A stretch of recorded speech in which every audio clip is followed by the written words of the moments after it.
The main concept for section 9.1 are irregular preterites. So as you can see here, irregular preterites can be divided into three types, general types here: U-stem preterites, I-stem preterites, or J-stem preterites. Basically what that means is that for the stem of the verb, or the first part, it adds a U in it. In this case, an I is added in these cases, or a J is added in these cases to the stem. If you remember, the ending of the verb changes depending on who's doing the action, and in these cases, the stem all remains the same.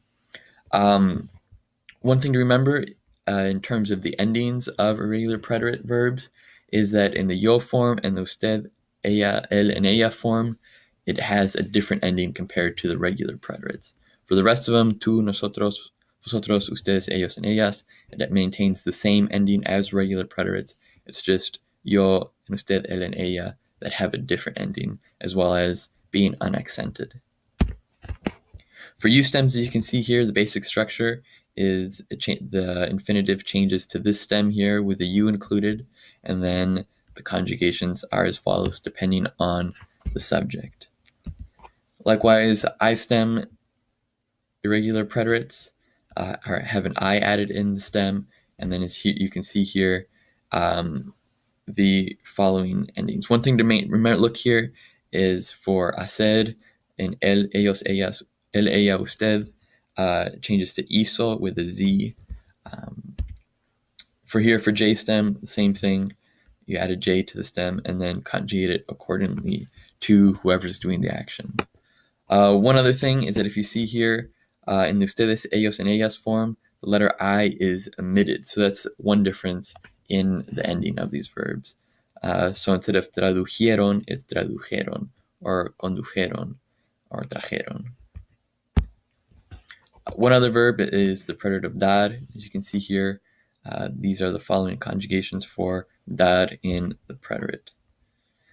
Basically, they're the same as the regular preterite endings, but there are no accent marks.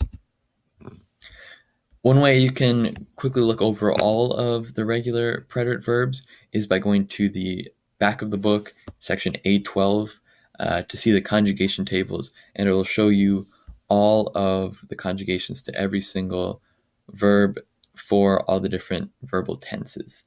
As you can see here, anytime it's bolded, that means that it's irregular or it's different than regular verbs. So as you can see in the preterite, all these irregular verbs have different conjugations or unique conjugations.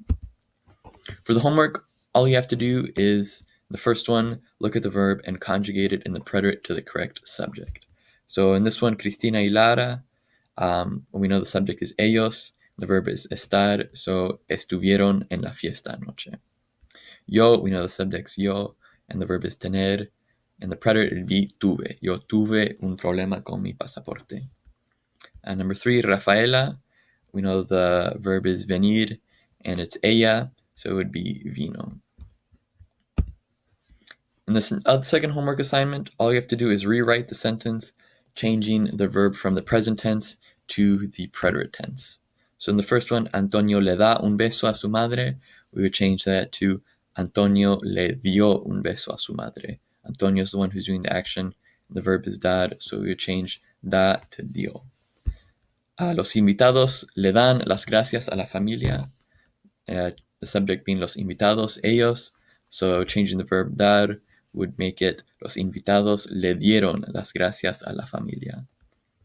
Finally, tú les traes una sorpresa a tus padres.